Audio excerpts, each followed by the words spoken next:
2 Kings chapter 25, the fall and captivity of Judah, verse 1. And in the 9th year of his reign, in the 10th month, on the 10th day of the month, Nebuchadnezzar, king of Babylon, came with all his army against Jerusalem and laid siege to it. And they built siege works all around it, so the city was besieged until the 11th year of King Zedekiah. On the 9th day of the 4th month, the famine was so severe in the city that there was no food for the people of the land. Then a breach was made in the city, and all the men of war fled by night by the way of the gate between the two walls by the king's garden. And the Chaldeans were around the city, and they went in the direction of the Arabah. But the army of the Chaldeans pursued the king and overtook him in the plains of Jericho, and all his army was scattered from him. Then they captured the king and brought him up to the king of Babylon at Riblah, and they passed sentence on him. They slaughtered the sons of Zedekiah before his eyes, and put out the eyes of Zedekiah, and bound him in chains, and took him to Babylon. In the 5th month of the 7th day of the month, that was the 19th year of King Nebuchadnezzar, king of Babylon, Nebuzaradan, the captain of the bodyguard, a servant of the king of Babylon, came to Jerusalem, and he burned the house of the Lord and the king's house and all the houses of Jerusalem. Every great house he burned down. And all the army of the Chaldeans who were with the captain of the guard broke down the walls around Jerusalem.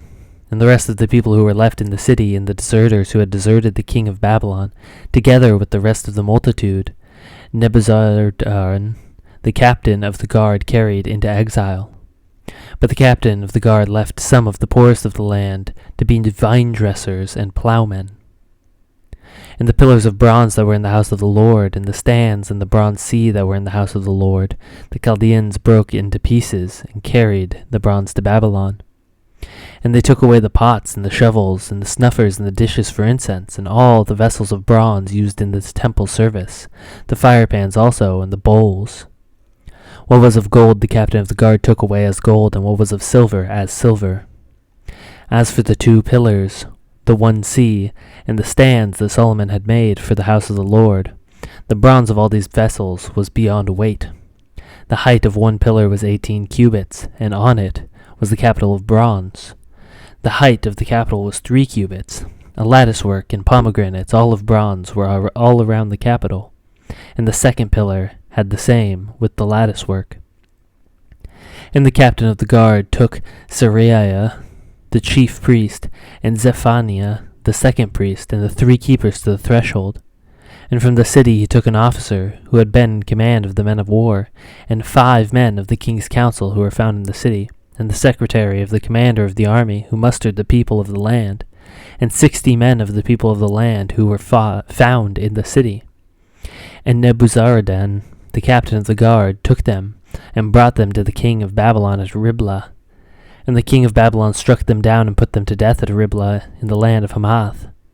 So Judah was taken into exile out of its land. Gedaliah made governor of Judah.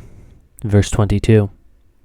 And over the people who remained in the land of Judah, whom Nebuchadnezzar king of Babylon had left, he appointed Gedaliah, the son of Ahikamah, the son of Shaphan, governor.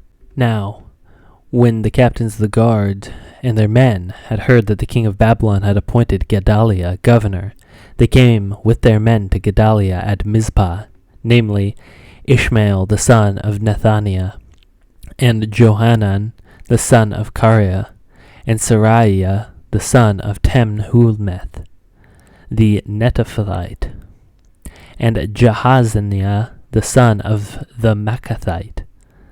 And Gedaliah swore to them and to their men, saying, Do not be afraid, because of the Chaldean officials. Live in the land and serve the king of Babylon, and it shall be well with you. But in the 7th month, Ishmael the son of Nethaniah, son of Elishama, of the royal family, came with 10 men and struck down Gedaliah, and put him to death along with the Jews and the Chaldeans who were with him at Mizpah. Then all the people, both small and great, and the captains of the forces arose and went to Egypt, for they were afraid of the Chaldeans. Jehoiachin released from prison, verse 27. And in the 37th year of the exile of Jehoiachin, king of Judah, in the 12th month, on the 27th day of the month, Dak, king of Babylon, in the year that he began to reign, graciously freed Jehoiachin, king of Judah, from prison. And he spoke kindly to him, and gave him a seat above the seats of the kings who were with him in Babylon. So Jehoiachin put off his prison garments, and every day of his life he dined regularly at the king's table. And for his allowance, a regular allowance was given to him by the king according to his daily needs, as long as he lived.